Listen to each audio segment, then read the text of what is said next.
Let's roll. This is Countercharge, your podcast for ranks, flanks, and kings of war.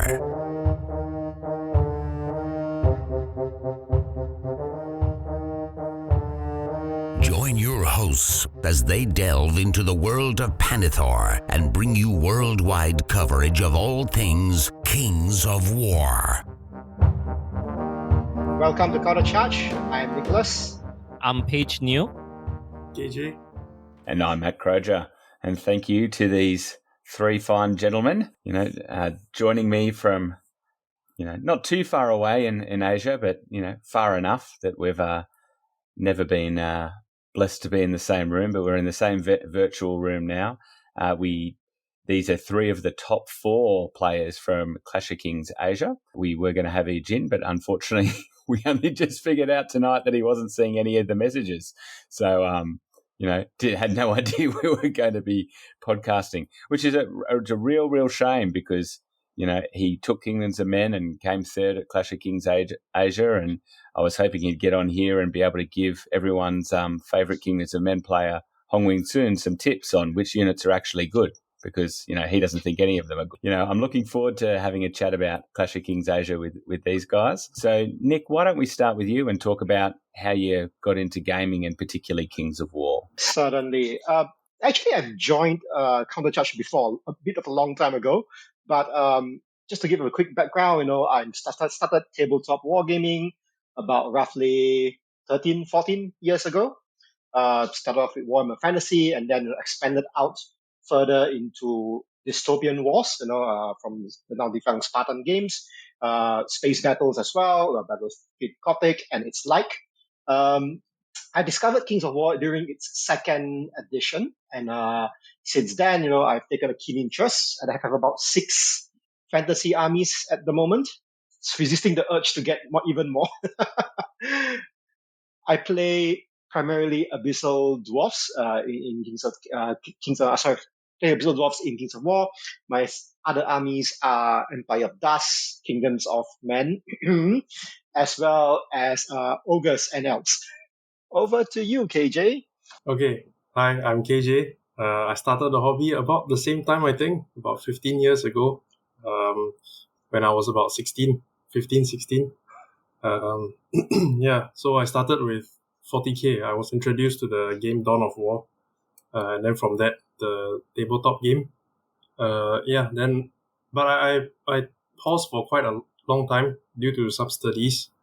And then I got back into the tabletop scene with War Machine. Then I played War Machine for a while, and even attended a tournament in Perth once. Then after War Machine died, then there was COVID. It was around COVID time. After COVID, the lockdowns ended. War Machine is where I got to know Paige as well.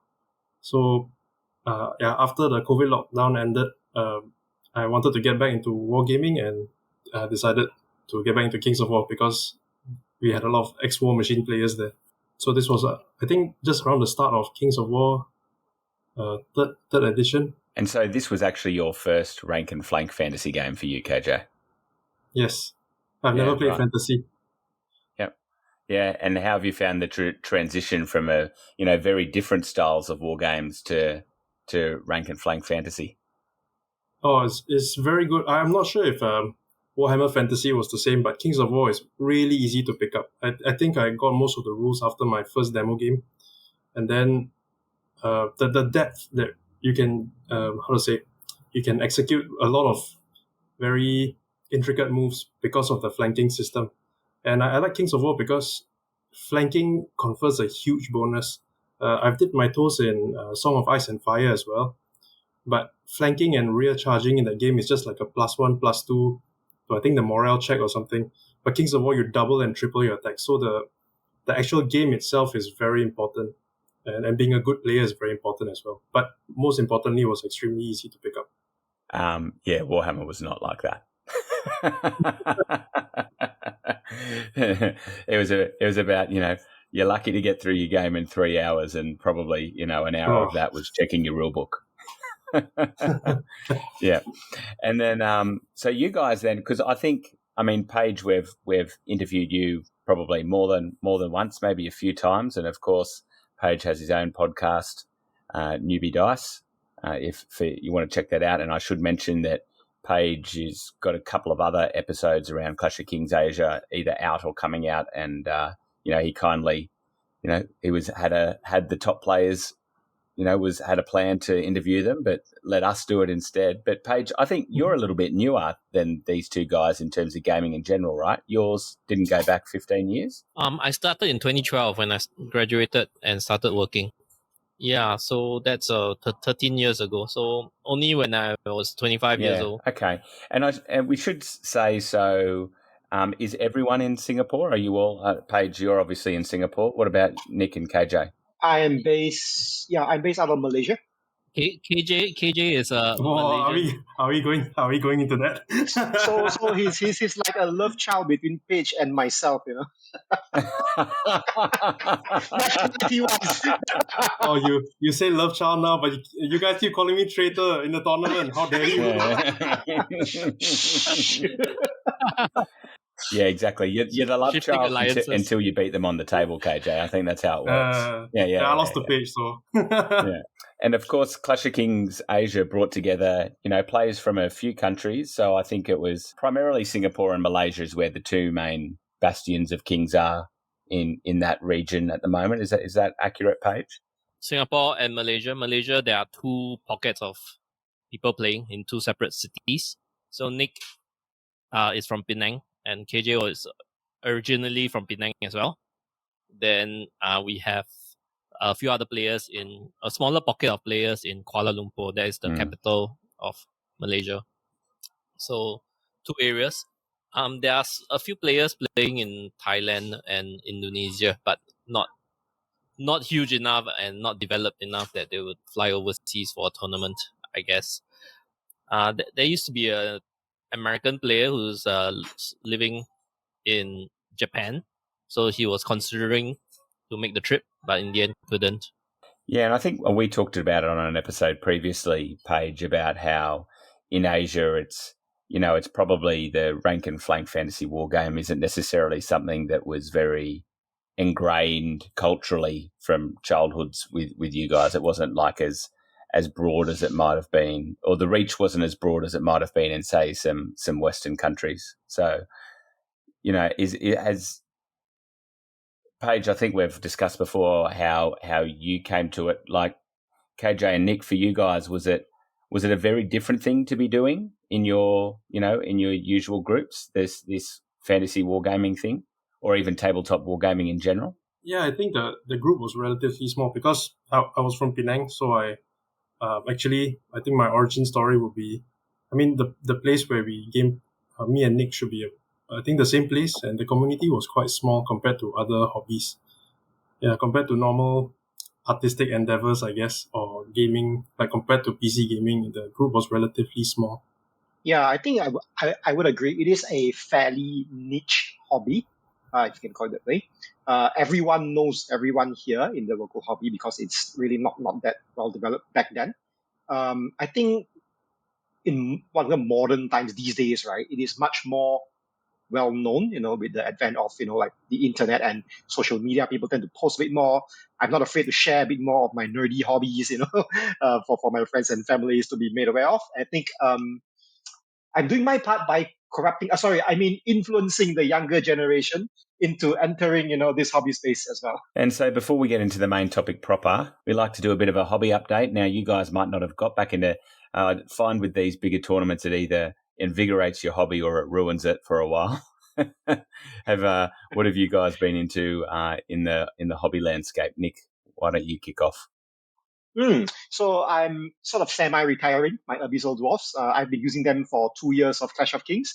That they've done their job pretty well. So into the cabinet they go.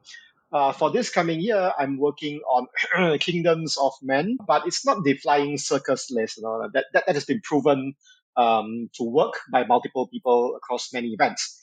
For me, the real fun is the journey where you try to make an quote-unquote underpowered army work. So I'm working on building some new models from War Games Atlantic, Gripping Beast, and so on to supplement my existing Games Workshop Empire line. Beyond that, I'm also getting some elves sorted out. Excess elven models will have to go.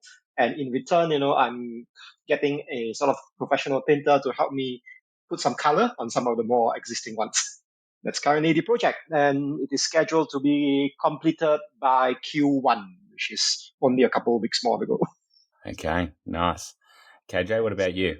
So I have dwarves now, and I've decided to start an army, one of the enemies for dwarves. So I was looking. I mean, I am looking at Skaven. Sorry, not Skaven, Redkin. Mainly because also their new model just came out from Games Workshop, the Vizig Scour model. And I thought it was a really cool model. I can use it as Scut. I also have Redkin from Vermin from Dead Zone, and I'm thinking of using the models there as well. And yourself, Paige? We've caught him. Paige is podcasting from a restaurant to escape the children, and enjoying a bit of dinner at the same time. We've caught him. Caught him mid mouthful. Yeah. So I brought goblins to the tournament, and now I'm thinking of going back to Green Lady, and I purchased a ticket for Clash of Kings UK. So hopefully, I can make it because I got the casual okay from the wife, but I think you have to crit confirm to make sure that she allows it when we're a little bit closer to the date. So I bought my ticket first, but you have to find the right time to pop the question again. It's a bit is as stressful as a marriage proposal. So you have to say it when she's in the best of moods. Hey honey, remember that I talked about going to the tournament in UK a few months back? Yep. So I'm really going for it, yeah. So everything's okay. So that's probably the thing. So I'm toying with going back to Green Lady. If I do have to paint up a few hordes of Forsaken, Order of the Forsaken. I have 2, but I might do 2 more. Just today, I just play tested Luke Schaefer's list, actually. Not thinking of building and taking, the ultimate list page, according to Newbie Dice, which is the best list ever. Oh, so spoiler alert! When I released the episode, I said there's no best list ever. You just have to find one that's, of course, there's the competitive few lists or few variations of lists that floats to the top, but you just have to find which one works for you and just keep practicing from there.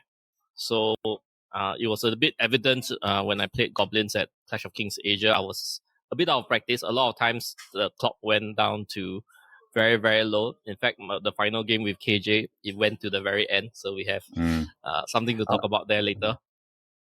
Yeah, so being out of practice is one of the issues when I was using Goblins for. How's that for a flex from Paige? Hey, I was a bit out of practice, but I still went 5-0 and won.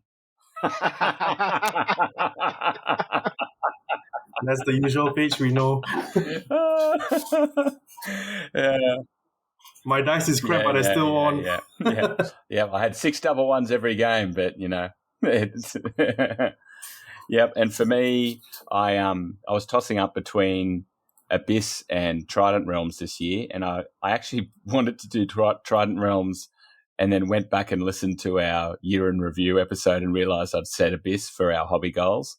I'm determined that I have to meet the hobby goals this year, because the other guys probably won't, so I can continue to put them to shame. Yeah, so I've started the Abyss, started up some bases. I can show you guys. Oh no, the camera's not going to pick it up. But basically, bleached forest. I can never get the bases there, and looks pretty nice. Going for some dark blue.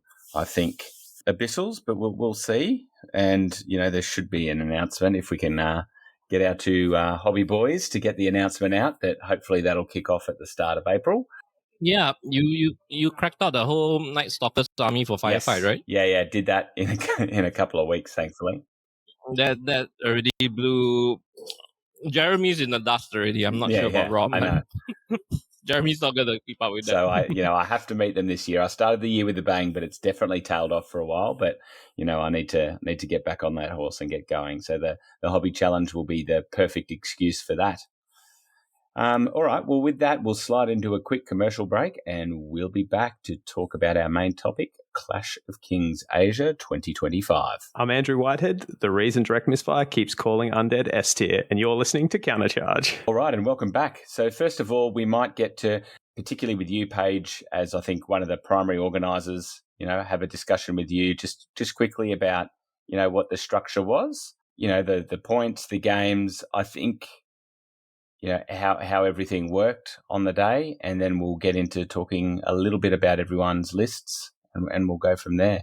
So, Paige, who was the official tournament organizer? Was it yourself, or was it Gad, or someone else? I am like an honorary TO because I mainly provide inputs on how the format should be done, but I'm not one of the main organizers. There are 4 organizers actually. So 2 from Singapore and 2 from Malaysia. KL, Kuala Lumpur, because the tournament is held in Kuala Lumpur, not Penang. So just a brief demographic. I think there were 14 Singapore players. How many Penang players were there, Nick? And then there were... This year, there were 5 Penang players. 5. And then there were... 4. Then there were 4 KL Kuala Because Lumpur this was players. it was your second Clash of Kings, correct? The first one was a one-dayer, and this was your first 2-dayer. Correct. So the first one we did 1 day, 4 games in 1 day. So at the end of the tournament, there were 2 undefeated players, and they were Keith, my buddy from Singapore, and Nick was the other undefeated player, right? I think so. Yeah, I came in 3rd that year because I lost to Keith. Yep. So this time around, we did a 2-day tournament. 3 games on Saturday and 2 games on Sunday. The venue was secured by our Kuala Lumpur friends. One of them had a good working relationship with a hotel because he engages the hotel very often for his own work. So through that, he was able to secure basically the venue for free. Oh, wow. Yeah, the hotel venue for free. And why it was held in January, or was it January or mid-February, was that it was a lull period for the hotel in terms of events. So they were able to give the venue for free because there are not many events going on anyway. I'm sure they made some money from quite a bunch of us booking hotel rooms in that hotel.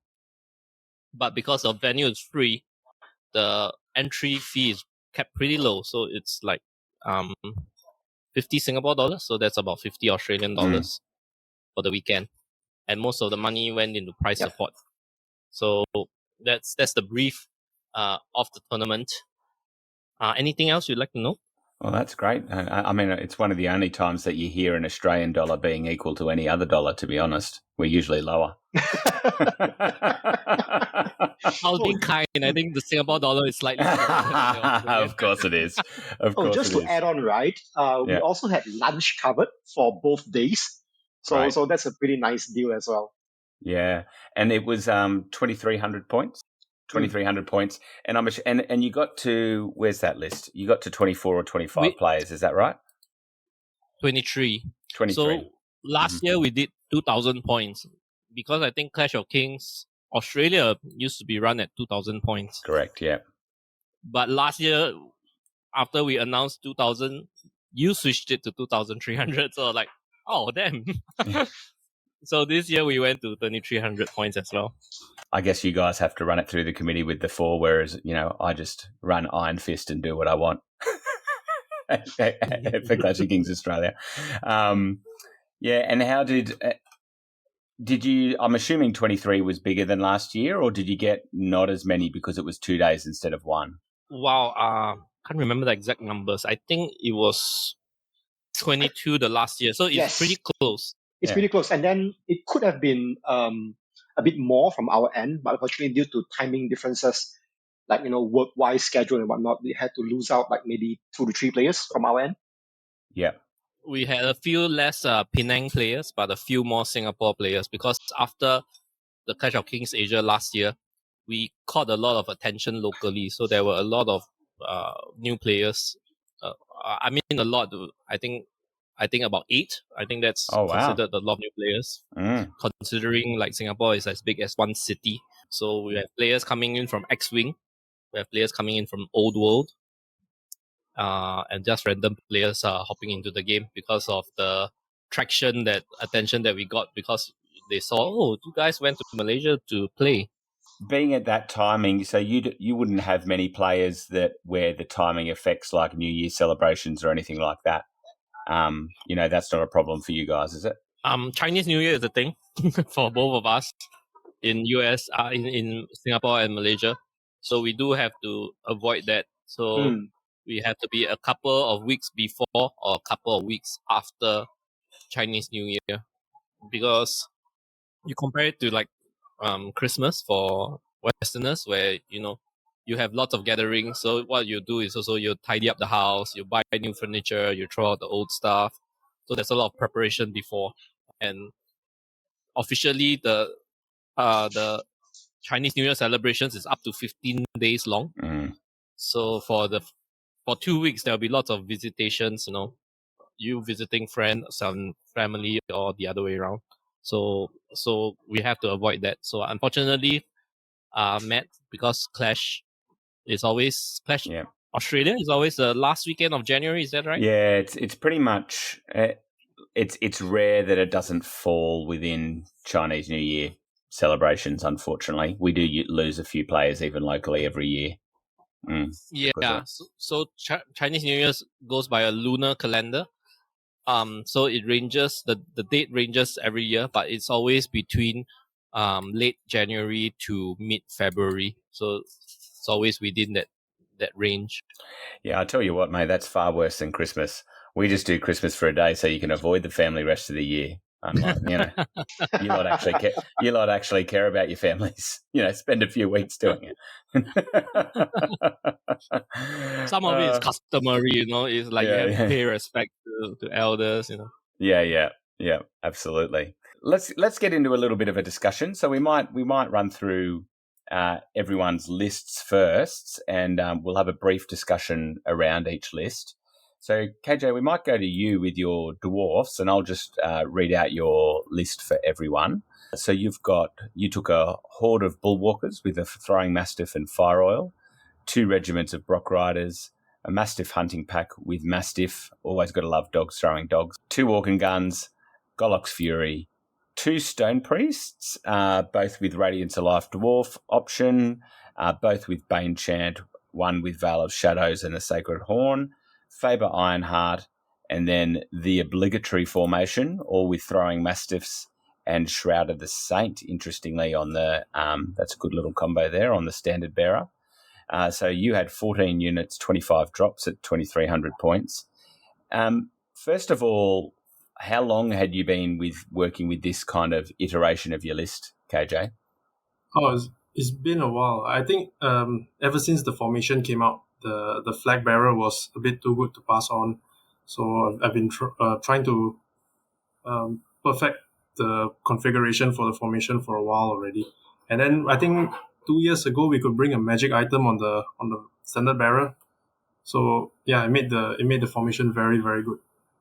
Just the value you get out of elite infantry is just a lot. It's just too much to pass on. I've been playing this kind of list for about 3 years now. That double organ gun I've been playing for at least 3 years.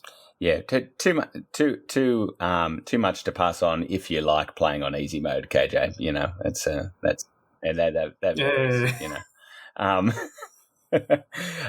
But I don't like that combo. I don't think I've seen Shroud of the Saint too much. So with the double Radiance of Life and the Shroud of the Saint, right.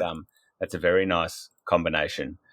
Page calls it the healing dwarfs because I think, I'm not sure if this was mentioned yet.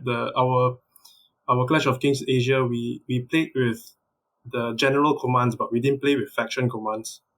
So the general commands, there was one with 2 points and you can heal 1.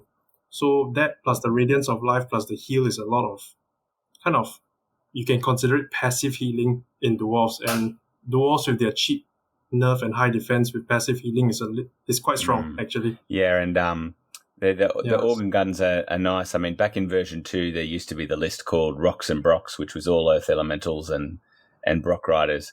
And then I started running what I called Rocks, Brocks, and Glocks, which was that, but add three organ guns. That was, and that's when they were 15 attacks. Yeah. So, Oh man, the Brocks now are so good with their vengeance. yeah, well, and given you're later to the game, so you probably didn't see them at their most powerful. In terms of like their stat line too. So they used to have even higher nerve stat. So they 22 nerve, I think. 22 nerve. 22. Yeah, so they were they were impossible to kind of. It was very rare to lose them in one round when they were at 22. Whereas now it's possible. Oh, okay. I didn't know any better, so I still like the Brocks. And so you mentioned you've been doing it for a few years, and when you say that you came to kind of perfecting pretty much what you like to take in combination of the formation, was there anything that was in the list for a while that got dumped out, or it was pretty much this for quite a long time? I know what's his final edition. Yeah, I think His final edition is Veil of Shadows. Yes. Yeah. There's a local player who plays War Engine spam, so I'm taking Veil of Shadows. 6 mortars, right? Yeah, I think like 3 Angkor mortars, 3 of the No, it was the Katsuchin rocket launcher. Yeah, three Angkor and 3 Katsuchin Katsuchin launchers. Maybe 1 Grok. I'm not sure this final list. Yeah, you got to as a very noble dwarf, KJ, you always have to protect yourself against these dirty abyssal dwarf and goblin players, I say. Hey. So you mentioned that you'll move on to rats now, which of course will be a bit of a fairly different play style, probably. Not walls still walls of nerve, but in a different way, I guess. No, I think recently there was a change to the tech units, and I can't remember how long ago they got elite melee for their tech units from the Swarm Crier. I thought that was a really good, another really good standard bearer. So, and also I like their Warlocks. The Warlocks are only 40 points, but they have access to a 35-point Lightning Bolt 5. So that looks quite good. Nice. Yeah. And going into the tournament, having played this list for a while, is there anything that you were primarily worried about coming up against? Like, was there a rock to your scissors that you were worried about, or you felt like it was a pretty good all-comers list? Actually, this was the backup list. My main list was actually 3 dwarves with 3 Rock Rider regiments and 2 Shieldbreaker hordes. But I started realizing people were bringing more and more phalanx in our local meta. So I had to switch it up. So phalanx is weak against shooting in general because they're mostly on infantry. Yeah, so then this was my backup list. But this list, I'm most afraid of lightning bolt spam and generally strong shooting list, because dwarves with their speed 4, you cannot hit the units that are shooting you. So they will shoot you for 4 turns before you even get to fight. Yeah, so mainly shooting. Nice. And that was why he put in the Veil of Shadows to show up that weakness. Yeah. And of course, it doesn't work against Lightning Bolt. It's 45 points to cover a matchup, so why not?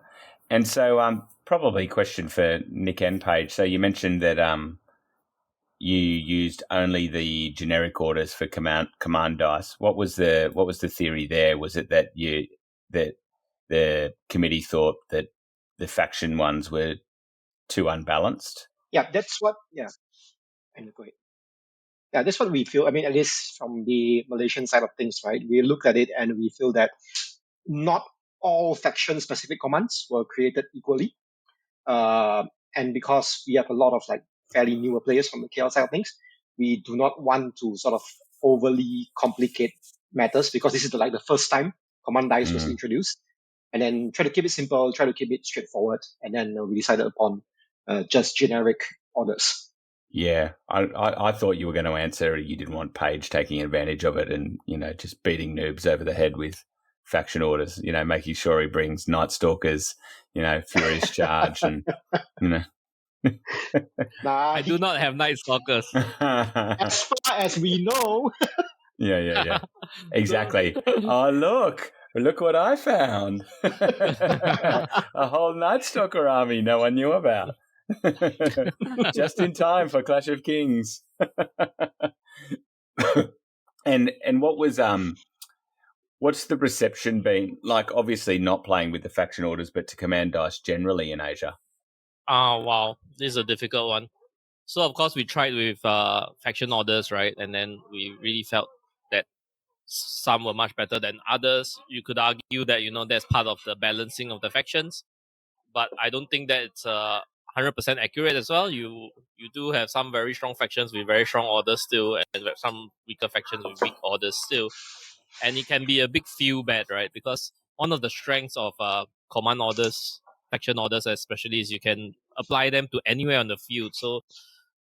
So there's no way to prevent the opponent from doing it, right? So when we took out, when we tried with faction orders, people were buying extra dice, extra command dice, even when it was blue, white, and red. But when we switched to just general orders, almost nobody bought extra command dice. I think out of 23 players, only one of them bought extra command dice on their lists. So we're just living with the, we roll to hit here, we roll to wound there, and heal one somewhere, and then very rarely maybe a full sidestep or a full retreat. I think those are the most commonly used ones. Yeah, and based on that, it's not super exciting. No. Do you think there's a future there at all? If you ask me personally, the best thing I like about command orders is the healing order. 2 points to heal 1 wound, because there are factions and lists that has no healing in the list at all. So sometimes you receive a spike, the opponent spiked and your unit suddenly got heavily wounded, and then you're like panicking and you're like, oh no, it's gonna die, so I better commit or something. But now with the ability to heal, you can actually maybe hide the unit for a few turns, peel 1 wound a turn off, and then maybe 3 or 4 turns later, with 3 or 4 wounds left, it's much more confident to come out and get back into the battle. I think that's my favorite part about it. If you think about the future of command orders for 4th edition, in its iteration, I don't think it's great. So, but I don't know what will make it better. I think I've heard Adam Ballard say, you have to make it a little bit like Firefight. So a lot of the auras that you see nowadays, it's not there, but you have to pay command to turn on aura elite on the commander or something like that. Yeah, I think it could easily replace some of those things. I enjoyed the system in Firefight, but I would say that overall it definitely makes it. There's so many in Firefight, it definitely makes it a more complex. There is that tendency that you have to play quite a few games of different armies before you know what stuff does. But so I think somewhere in between, maybe, if it's in there at all. I'm not entirely sure that it will be. I would agree with you on that. From our end here in Malaysia, it's been a bit lukewarm, the reception. People are not opposed to trying it out. But then again, the feeling is that it's something tacked on, right? Rather than being designed ground up with command dice in mind. So there's a bit of a worry that, balance may be a bit off, given that, obviously not all faction orders are created equally, and the system feels a bit, it could use some work. If 4th edition wants to include command dice, my personal wish is that it is unit cost balance abilities or whatnot. These are designed with command dice in mind, rather than just having a subsection patched onto it. That makes sense. Well, while we're on you, Nick, let's take a look at your dirty list. Okay, so the the Abyssal Dwarves for Clash 25, and you had 2 Abyssal Berserker troops with Slavernets, a troop of Black Souls with 2-handed weapons and Staying Stone, 2 Immortal Guard regiments, both with the Infernal Wardens upgrade, a regiment of Decimators with Fire Oil and with Fire Oil, 2 troops of Gargoyles, 2 regiments of Half-Breeds, 1 with Helm of the Drunken Ram, 1 with Boots of Striding, a horde of Abyssal Grotesques with Sharpness, an Overmaster with Wings and the Infernal Advance upgrade, an Ironcaster that has Fireball and Banechant, Infernox, the Ironmonger Warlord upgrade, an Inspiring Talisman, and a Half-Breed Champion with Blade of Slashing for 15 drops and 24 unit strength.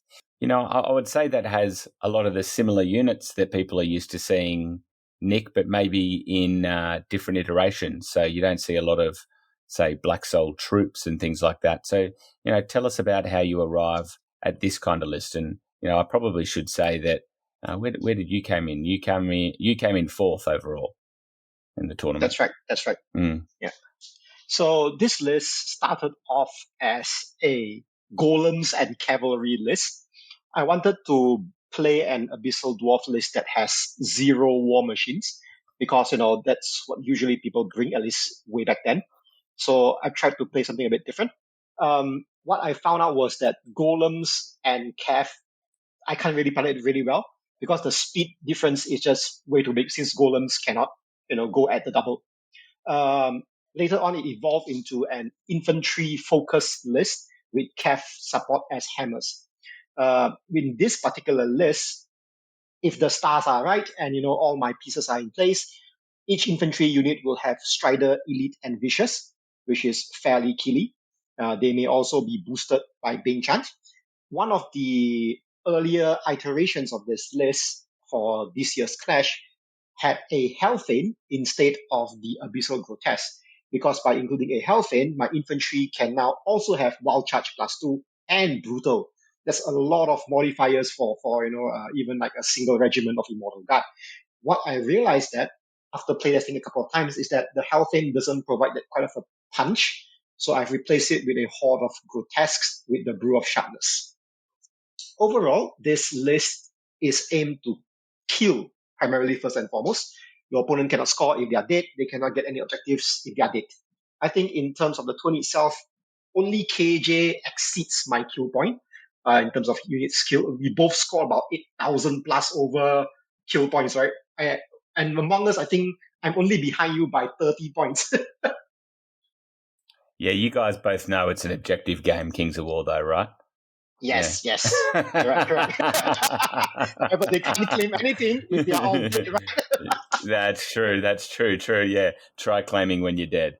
Yeah. I quite. I think the Abyssal Berserkers over the Dwarf Berserkers have that nice little bit of touch with the ensnare, but I quite like Berserker troops at all. Are you using them often as a second line, Nick? It depends. If let's say the opponent army is very shooting focused, not lightning bolts or shooting, they will be behind the regenerating Immortal Guard. If the opponent's army, or rather this side of the flank, is primarily melee focused, then the Berserkers will be in front, because this will force the opponent to sort of slightly overcommit due to the ensnare to take them out, which in turn will allow my second line to pounce on them. Yeah.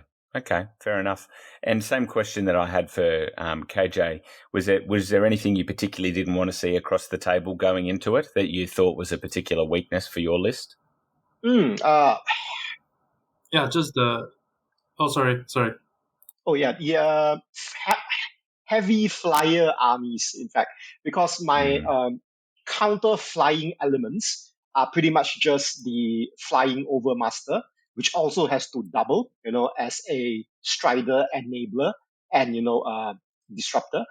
The Abyssal Half-Breed Champion is another one. And maybe the 2 Gargoyles in a pinch, but then again, they are on a one-way ticket if they ever, go engage anything more serious. So heavy flyer army is definitely our weakness. I got to decide which flank to, sacrifice, which flank to focus on. This is evident in my second game with Guard, actually, with his halflings. Shit ton of flyers everywhere. So I have to sort of, dedicate my limited resources to counter those that I can see fit. Yeah. Yeah, okay. Awesome. And then we better move on to, Mr. Victory himself, Paige, and, the only man to go 5-0 at the tournament this time round. So, Paige, I'll just read out your list. You took, speaking of easy mode, goblins, and you had a regiment and a horde of rabble, 4 sharp stick hordes, 2 war trombones, 3 sharp stick throwers, 3 wingets, and a goblin slasher with the aura rampage. Does that come in built now? No, you have No, to you purchase buy it. it. You purchase it. Yep, and War Trumpets. The King with Jareth's Pendant and Grony Snark upgrade. A Flagget with the Loot. 2 Wiz, both with Lightning Bolt. 1 with Hex, 1 with Alchemist's Curse. And 1 had the Knowledgeable upgrade, so the 1 with Alchemist's Curse. Maguire and Juice. And King on Chariot for 21 units and 23 unit strength. Yeah, I mean, the thing I find hardest playing Goblins is that there is just so much power in their like low unit strength, really cheap stuff. And you find yourself wanting to, take off all the cheap stuff and then all their unit strength is still left, Yeah. How long had you been? Well, you mentioned you're a bit under practiced, Paige, but you've played Goblins before. How long had you this was your style of list? How long had that been going? I started playing Goblins in 2023, so throughout that whole year, culminating in Clash of Kings last year, where I came in third. So that was on a 2,000 point Goblins list. And after that, because I won a Northern Alliance box at last year's tournament, so I started making Northern Alliance. But I was playing Northern Alliance all the way up to October. And then I decided not. I was still struggling with it. So I was still, after October, I was deciding whether I'm going to play Northern Alliance or Green Lady or Goblins. I think those were the 3 options that I was pondering. And only so since the whole of last year, I only had a couple of Goblins games. But 2 weeks before the tournament, I finally decided on Goblins after playing 2 practice games. And then after I played a few more practice games since then. So like maybe 10 games for the whole of last year and with Goblins. Same question as for the other guys. Was there something you didn't want to see? Would it maybe be shooting heavy army that, might give you particular trouble or, yeah. So Stealthy. the number one thing I don't want to see is high defense 6. So Goblin has a lot of trouble dealing with defense 6 because most of the good shooting is only piercing 1. There's only a couple of things that is higher than 1. So that would be the Sharp Stick Throwers, Alchemist Curse. But otherwise, most of the shooting is 1. And last year I lost because my opponent Keith, he charged 2 regiments of Wraiths into the central forests. So I'm hitting him on cover and I'm hitting on 5, wounding on 5s. And then, Undead, they have Life Leech and Drain Life to heal back. So that was the reason I lost last year. So this year, that is still my biggest fear. And the list I feared the most was KJ's list because Dwarves with high defense, he has some tall shooting units that can snipe out my elements as well.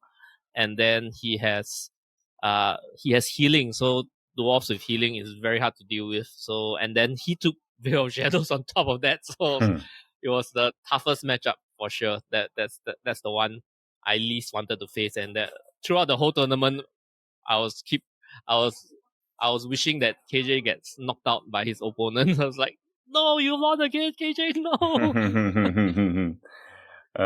So yeah, it's fated we met on the final round. Yeah. And what scoring system were you guys using? So I think I remember talking to Gad partway through and you were pairing based on win-loss draw, but what scoring system were you using?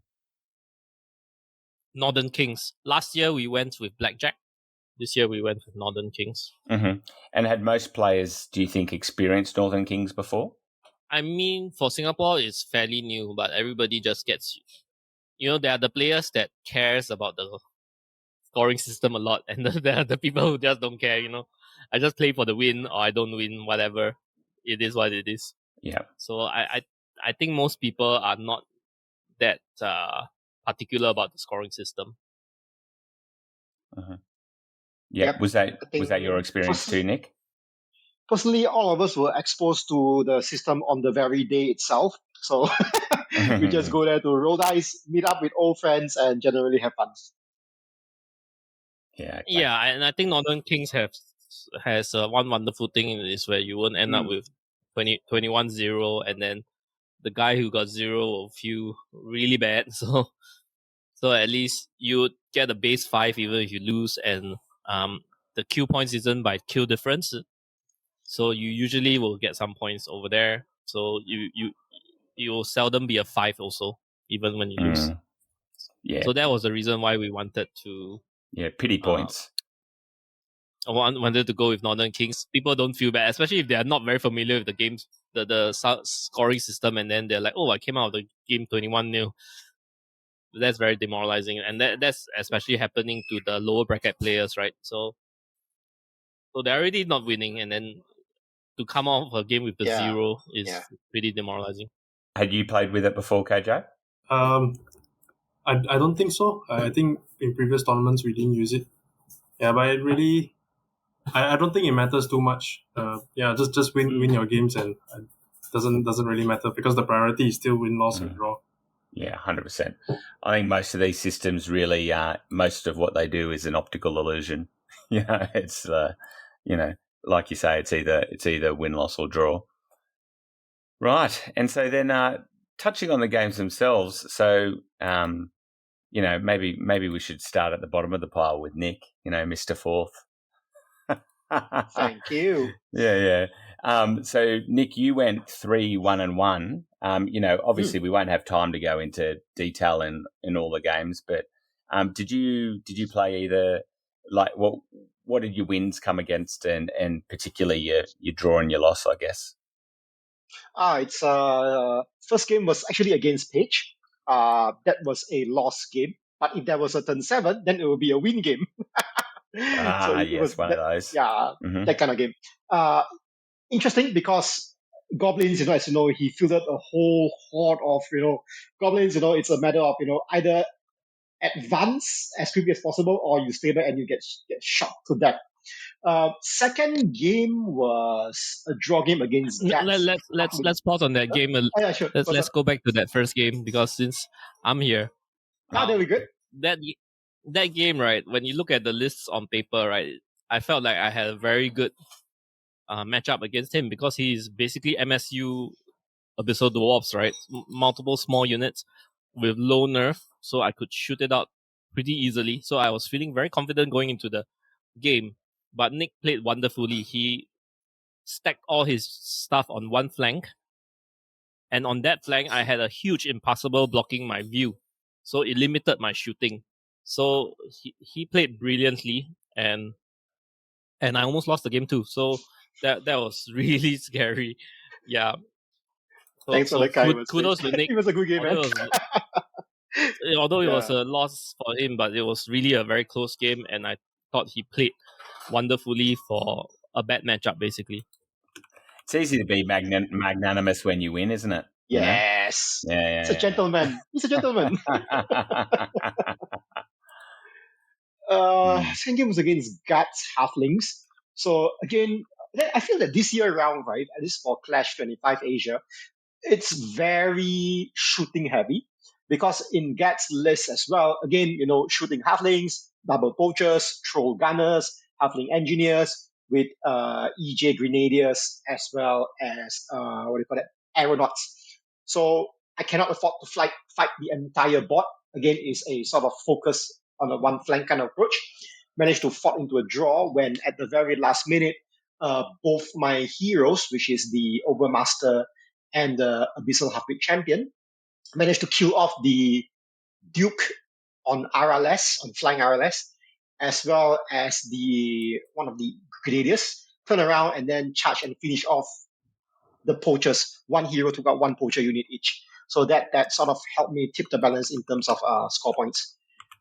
Third game was against my own team list, which is Ratkin Slaves.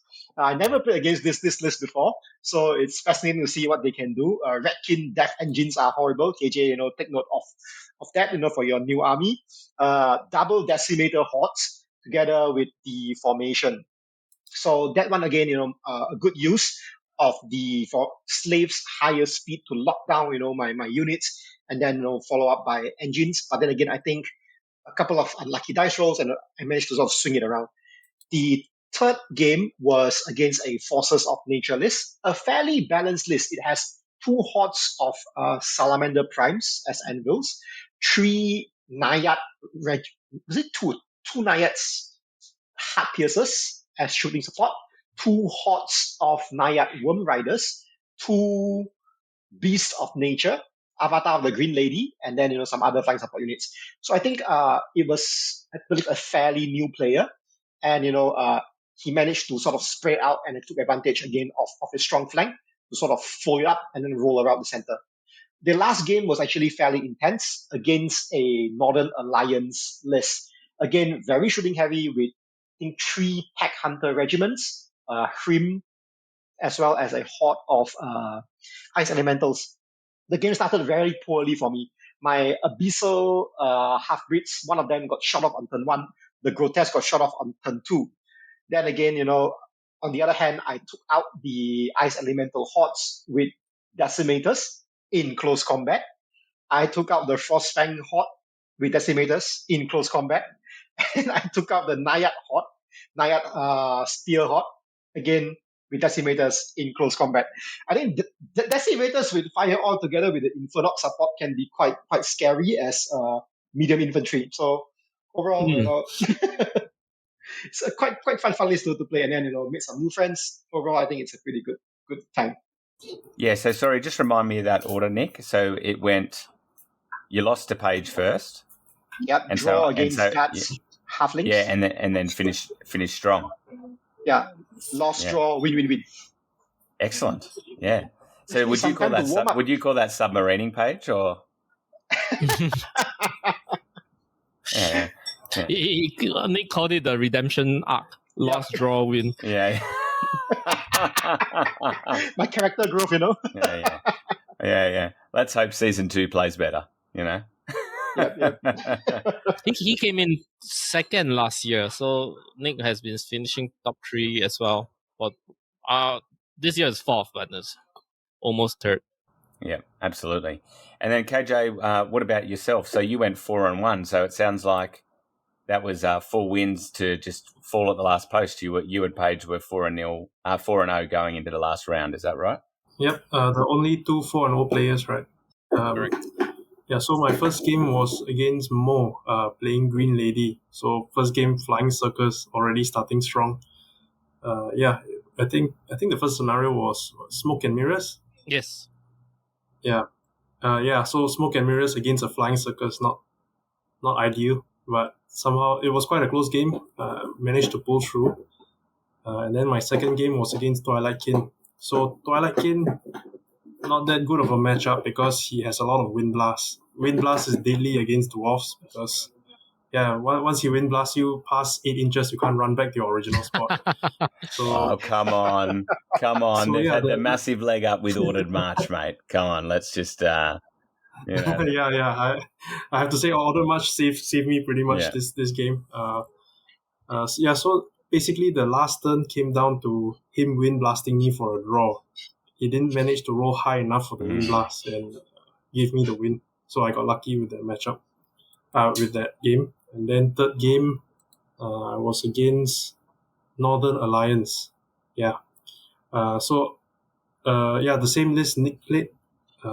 Very aggressive list, but I think he underestimated the power of the Throwing Mastiffs. So what he did was he just went full throttle, pushed everything up, but he put his Frostfangs with Sharpness in range of 2 Organ Guns and 2 Throwing Mastiffs, turn 1. So I shot it, used the command rerolls, and then took it off the board. And then from there, I think it was quite difficult for him. But he rolled quite well towards the end of the game. So it was actually a draw. Turn 6 was a draw. I had 3 points, he had 3 points. But I think he brain farted.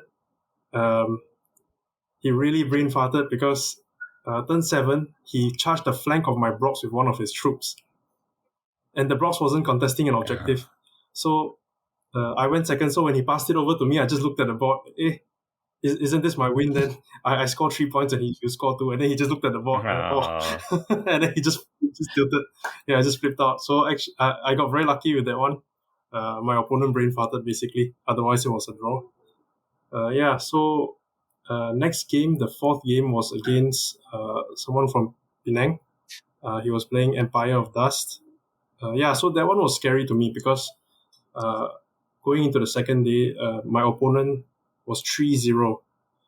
But the problem with this was I've played against Empire of Dust a lot because one of our frequent local players played a lot last time. But I can't see why the list was powerful. It's the one with, I think, 4 mummy troops. 4 or 5 mummy troops. Four mummy troops. So I couldn't see why the list was powerful. Yeah, 4 mummy troops. And this list beat 2 of our really strong local players. One of them was the Night Stalker players, which was, I think, a favorite to win this year. So I just couldn't figure it out. So going into the game, it was pretty scary. But I think my opponent was pretty impressive because he's only played Kings of War for, I think, 3 months at this point. And he's 3-0. Yeah, it's pretty crazy. So yeah, that I have to say I rolled very well for the game. Again, I think luck was on my side. And I think he made a few mistakes, which was, I think he underestimated the organ guns. He put a few things on the hill right beside the organ guns, thinking he can get the Thunderous Charge one against my Ironclad Horde to try and take it off. But I think his cavalry parked there, and then my organ guns just removed it with some help from some Mastiffs. And he brought a Bone Giant with Rampage D6. But he charged Faber, which he cannot benefit the Rampage D6 from. So he didn't do much damage, and from there it was downhill. Then my last matchup was against Paige. Maybe you want to talk about this one. Yeah, maybe we save that for the end. Sure. For the record, I lost to Paige last year as well on the last game as well. As the 2-1 players, we face each other. So will tradition continue next year, KJ? No, I hope not.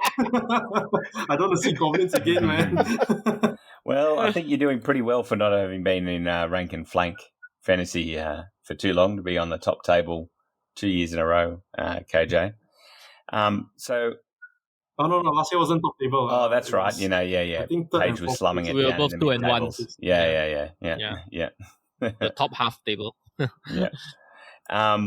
Okay, well, we might come back to that game, but first let's take a brief break and we'll be back. Hi, this is Rob, the Goblin King, and you're listening to Countercharge. Welcome back. So maybe let's have a little bit more in-depth chat about that ultimate game, to decide the ultimate champion of Asia.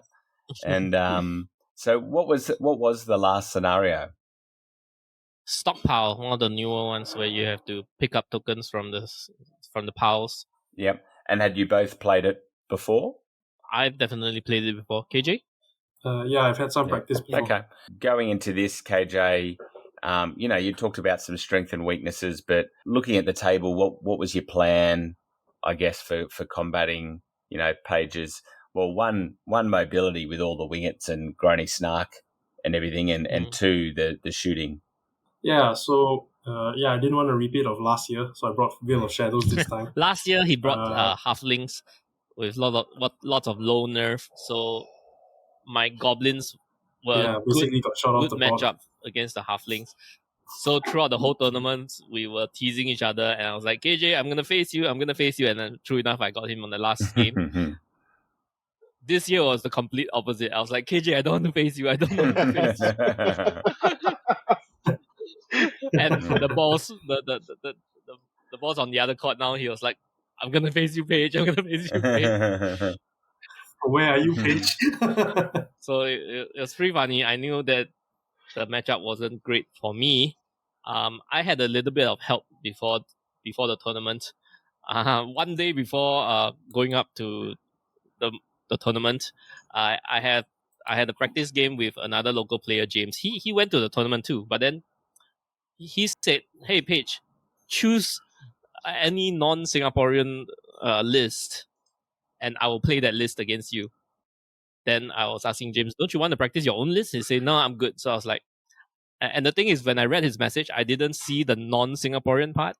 So I said, I want to have a practice game against KJ's list. And that's what he brought. And I lost that practice game. But it gave me a lot of invaluable experience going into this game against KJ. So looking at the map, right, one of the interesting things was KJ immediately said the matchup the list is in his favor, but the terrain isn't necessarily in his, because the forests were small. They were about the size of a fist. 2 forests, each the size of a fist. There were huge forests and there were small forests. There were terrains of all shapes and sizes at the tournament. So that particular table, 2 tiny forests. The other thing was stockpile. You have to, 1 pile is always in the center, and then the other 2 piles are on the middle line. But because that map has impassable terrains, blocking terrains along the middle line, so which leaves us only able to put tokens on the extreme ends. So 1 in the middle, 1 on each extreme end, 1 stack on each extreme end. So that was kind of fixed. So that was what we have going in. Okay. And then and with that, like, did you have a really specific strategy, Paige? Like, are you the type of player that, do you have your deployment strategy and that's what you're going to run with, or are you somewhat responsive to the other player? For goblins, it's there are some parts are pretty fixed, which is most of the shooting stuff will go in the middle. Your wingits have the speed to fly around, and the most important thing is to determine your shooting lanes for your war engines, which is the sharpstick throwers, because they don't get to move and fire. So that was one of the key determining points for deploying as goblins. I'm not sure if I deployed it correctly at the end of the day. I made a decision and stuck with it. And in terms of determining the table sides, it was an interesting decision, because I won the role to choose sides, and I could choose the side with the central-ish hill, so I could park my shooting stuff on the hill and start shooting off of the hill. Or I picked the other side at the end, because there was a forest that's somewhat in the center, but it's just past the middle line on my half. So a central-ish forest, but towards my side. So I picked that side because I didn't want him to have the forest as cover coming up. Yeah, because it was a repeat of last year. I had flashbacks of last year when my opponent charged 2 defense 6 units into the center forest and I just couldn't peel it off. So I didn't want a repeat of that. So I chose the side where the center forest is closer to me. So which ended up being significant, because throughout the game he did fight outside of the forest. So I get to shoot him without the forest cover most of the game. Yep. And what about from your point of view, KJ? Anything specifically that you were from the start trying to do tactically? I mean, definitely I can't out-deploy goblins. So I just deployed how I would think the match would go, and quite heavy centrally and not that heavy on one flank. And then I ignored the token on my right. So it's just middle and my left. I was quite cautious of the Alchemist Curse, because it's quite deadly against against Golok's Fury. I cannot heal fast enough if I get hit by the Alchemist Curse a few times. And because the map forced the tokens to be very spread widely, I was quite cautious of the wingits as well, because they can pick up the tokens and I may not be able to shoot the wingits. Another thing was, I think me and Paige had a short discussion about this. I felt his deployment was correct, but his sides was wrong. He shouldn't have given me the hill, because I'm going to use Veil of Shadows, and that one model will be parked in the middle of my army, the Stone Priest. So if he had the hill and the forest being so small, his lightning bolts would have had line of sight to my Stone Priest, no problem. But otherwise, I think, otherwise, I think that's about it. Just the Alchemist Curse that may shred my army if I'm not careful. And did you, on reflection, Paige, you obviously felt like you got the benefit of the forest, so I'm assuming you didn't quite agree on the hill? I think there are merits to both sides. There's advantage on taking one side, and there's advantage taking the other. My counter to KJ's point is that I actually only have a total of Lightning Bolt 10, so it's not a lot. No. Yeah. It's probably not enough to kill the Stone Priest on its own. No, so for you, not having the forest is the more significant advantage. Having the forest, yeah. me having the forest is probably the bigger, or denying him the forest might be the bigger advantage. It did cause a lot of trouble for me as well, because the center pile of tokens is just nice out of the forest, and he went first. So he picked up the tokens in a way that I can't even see him because the forest is blocking my line of sight. Yeah. If I went first, it would have been better because I would have stepped into the forest first, and then I would be able to see out of it when he comes up to the tokens. So it was a struggle from the start, killing the tokens off of him, because I won one side, he won one side. The stockpile, right? There's a pile of 2 on each side. So he completely abandoned one side. So I just moved the rebel horde to pick it up. The other side was his for sure, but one thing that I thought he overcommitted was the formation Ironclad. He deployed it to the side. That's the most killy unit in the dwarf list, right? And he parked it to the side.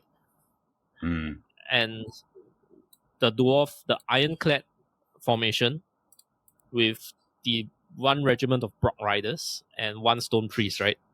KJ? Yeah. So I only had 1 horde and 1 regiment of goblins just staring at him the whole game, until I knew that it was too late for him to swing to the center. Then I charged it in. I was staring at him till turn 4 or 5. Then I realized that, okay, if I start charging now, you can kill the goblins, but you don't have time to swing to the center. And so I think... Yeah, my worry was if I didn't commit 2 unit strength blocks, so being the Brock Rider Regiment and the Ironclad Horde, you may just start shooting the Ironclad Horde with the Sharpstick Throwers, and if you get a lucky roll and take it off, I have nothing to take the token on that side, losing me 2 points. Yeah, because I did deploy the Sharpsticks at the very end, so you didn't know where they're going to go. So you did know that there's some shooting threat. Yeah, but if the Ironclad was in the center, you would have murdered more of my stuff compared to the guys with the spears. What they called? Bullwalker Horde. So, and they were hindered a lot of the time, so they were hitting on 5s. Yep. In hindsight, should have deployed the Ironclad. And so, what was the what was the difference on objectives in the end? It was really tight. So we held 2 on each side. KJ took the 3 tokens in the center first, and then he started passing it backwards. He leave it on the ground, charge forwards, and the unit behind picked it up. So, what happened was I flew Grony Snug to the back of his lines, threatening his Veil of Shadows caster. Yeah. So that turn, he ran his Veil of Shadows caster 8 inches to hide behind a unit. So he did not cast Veil of Shadows that turn. And that turn, I just unloaded all my shooting onto his regiment of Bullwalkers that was holding 2 tokens, and it fell to the ground. So that was one of the key... Oh, no. You unloaded on the Brocks behind them. I unloaded on the Brocks first, and I shot through Veil of Shadows. Then the next turn, I shot at the Bullwalkers and killed that also. Oh, yeah. Oh, yeah, the Bullwalker Regiment. The Brocks basically died without doing anything. Then the Bullwalkers were holding the token, and they died when you didn't cast Veil of Shadows. Do you think, Paige, for Clash of Kings 26, you might consider giving yourself a challenge and taking an army that's, challenging to use, or... I love the look to the top corner then when he's thinking, is this a serious question or not? But Paige, I think you still need to practice on your timing. Yeah, this I would like to give props to KJ for this. We were doing okay on time. When we were at turn 5, both of us had about 17 minutes left. But when KJ passed the turn over to me, he left me with a very difficult puzzle to solve on how to win the game. So thinking that I had a lot of time, and basically the tokens was on his side of the table, I kept walking back and forth to measure stuff and deciding what to do, because there were like 3 strategies in my mind. Do I do A, B, or C? Yes. So I didn't realize time was ticking away from me. I thought I had a lot of time left. I spent 15 minutes thinking of that turn. Wow.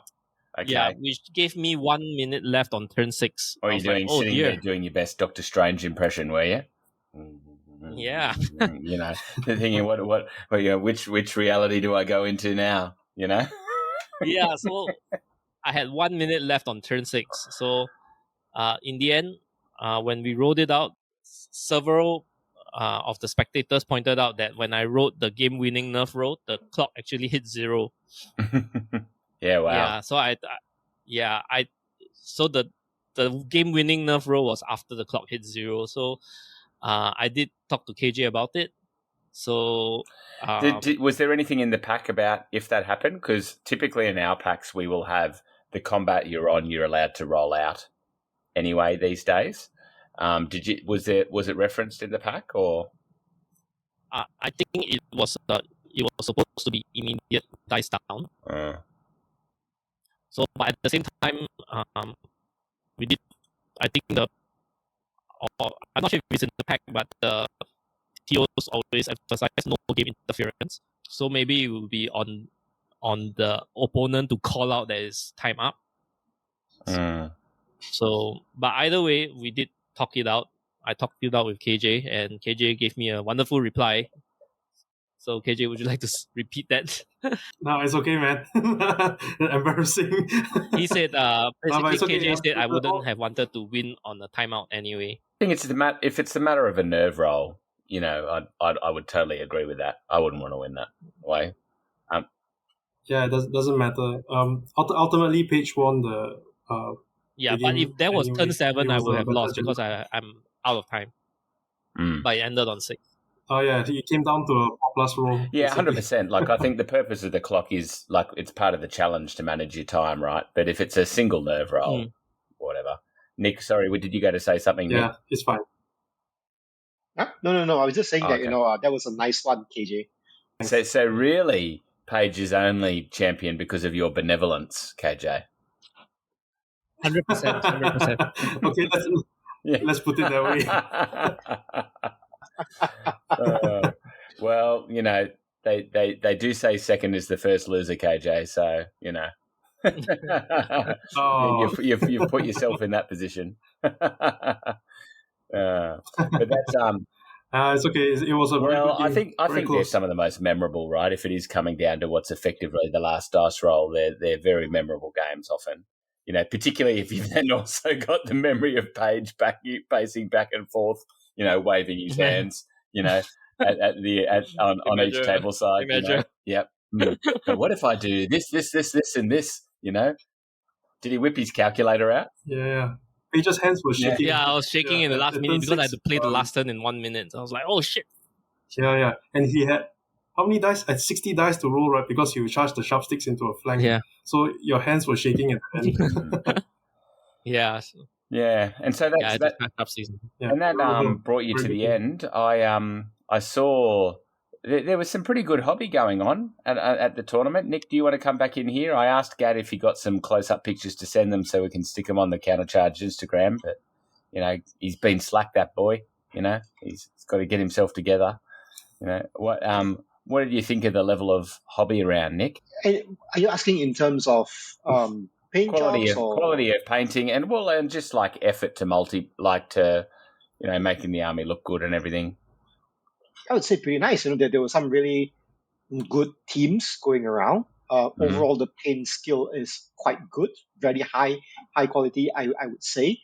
I think when it comes to tournaments, right? At least I feel everybody puts in effort to get it done. You know, down to the basing. You know, down to the team that ties everything together, so it doesn't look like a collection of mishmash units just simply slapped together for a game.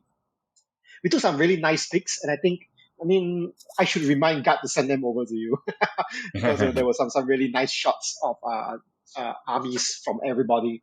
We had this best painted category as well. I think one of the Singaporean dwarf players won that. Really, really superbly painted army. Personally, I voted for that too because it looks really, really nice. There were also good collaboration from the KL team members when it comes to the terrain and setup. Very generous, for the game clubs there to support us in that sense. Yeah, nice. And now that it's run and done, is there anything that you guys would change for next year, do you think? There are two ideas being discussed. One is to host it in a different city, maybe Penang, but I think the logistics will need to be sorted out. The other thing is to host it on a different part of the year, because that would bring us away from Clash of Kings Australia, and maybe some of us would want to go to Clash of Kings Australia. So it's a little bit easier when the trips are further apart, so it's easier to ask the wife for permission to go. So that are the two possibilities we're looking at. Yeah, okay. Yeah. I think it's and because I think who mentioned KJ, was it Nick or KJ that said they'd been to Western Australia for a tournament before, to Perth? Yeah, because is it the closest Australian destination? WA? Yeah. Yep. Oh yeah, me. For a War Machine tournament, yeah. Yes, pretty much. Yeah. Mate, you would love Clash of Kings then. We've got all day. We've got all day food and drink just for us. Just for us. You know? Yep. 8 a.m. to 11 p.m. Oh man. Come on, KJ. No self-respecting dwarf player would turn up to a game sober, right? Wow, okay. Can you guys still play at 11 p.m.? and nothing else in particular? Happy with the points levels? Happy with 5 games? Obviously, if it went beyond, it's beyond 32, isn't it? Then you'd get a possibility. No, beyond 64 before you get. No, beyond 32. Beyond 32 5 games is up to 32 players. Yeah, before you get the potential for 2 undefeated. Yeah, but barring draws time kind of screws up all the calculations. So you think you're most likely to leave it at 5 until there's a need to separate? Yeah, until we are past 32 players, I guess. I think there's still room to grow. Anything? Any last thoughts to add, gentlemen? Nick, you got it? You got anything? I think all good. Overall, I look forward to next year's COK, and then I won't show you guys any mercy, this time around. So be prepared. Yeah, well, 4th, you got to work your way up. KJ's worked his way up. Now it's your turn, Nick. And are there any upcoming events or anything you guys want to shout out? In Penang, we are planning a maybe around mid-year ambush game with the KL players, just to sort of have an internal sort of dice off, just to sort of improve their knowledge of the game as well. Start small and then just meet up, roll some dice and have fun. What about you guys in Singapore then? Yeah, our game store does a lot of 1 day 3 games, 8 players. So that's being held semi-regularly. I would like to shout out to firstly the tournament organizers, especially the folks in KL, for doing the logistics. They are the smallest pockets of Kings of War players, but they managed to shell out 12 tables worth of terrain. So that's one thing, right? 12 tables worth of mats and terrain, and of course all the logistics, getting the venue for pretty much free. Wonderful event overall. Next thing, definitely Penang players. We're always competing with each other. Top 4, 2 Penang and 2 Singapore. And KJ is half Penang, so it's actually 1.5 and 2.5. So yeah. Isn't it funny that he claims you when it suits him, doesn't he, KJ? Yeah. Yeah. At the start of the show, he's like, KJ's a Malay, but now. Yeah. And yeah, the Singapore scene is growing strong. Shout out to the veteran players and new players coming back into Kings of War, especially a lot of our fantasy veterans did go to Star Wars X-Wing for quite a bit of time, very competitively. So yeah, just shout out Dawei. Wei Hao came back from Old World, Lam, and G1, can't remember all the names, but they are they are players that like to go overseas, which is why they made the push. Let's go to Clash of Kings UK this year. I think about 8 of us have signed up. So one of the largest out of UK pocket of players. Definitely biggest out of the region, out of the continent. So yeah, 8 players, and probably a good bunch of them would be looking to go to Clash of Kings Australia next year or the year after. So hoping to see you, Matt, at Clash of Kings. Yeah, that'd be great. And Fantasy Flight certainly did us a big favour by killing off X-Wing, didn't they? Yeah. Yeah. It'd be great if one of you guys took out the UK, continue the fine tradition of basically they've only, I think, ever had one person from within the UK win one of their major tournaments. It's like,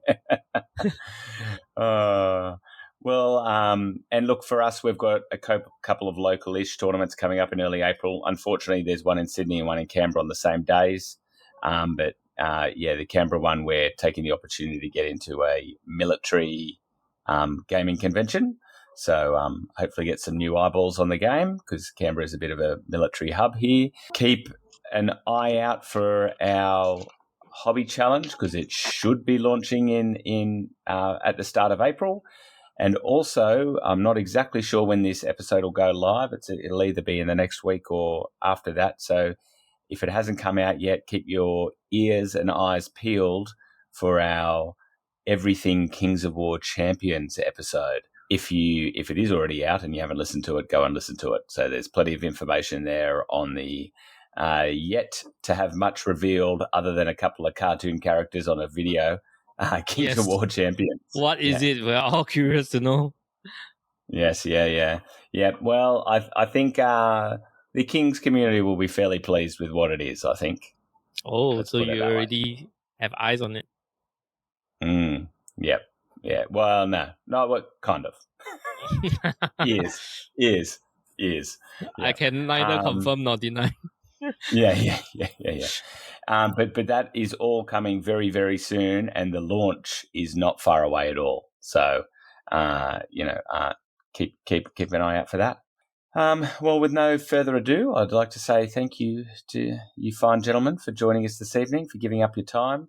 Paige making your way to a restaurant to, make sure that we get some good quality sound and without interruption. And we'll leave it there for this evening. And until next time, keep countercharging. Thanks for listening, and we'll see you next time on Countercharge.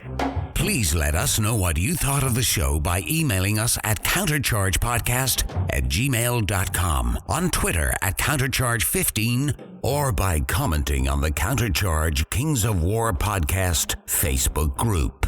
If you enjoy the show, you can help others find out about it by leaving positive reviews on iTunes. Until next time, keep countercharging.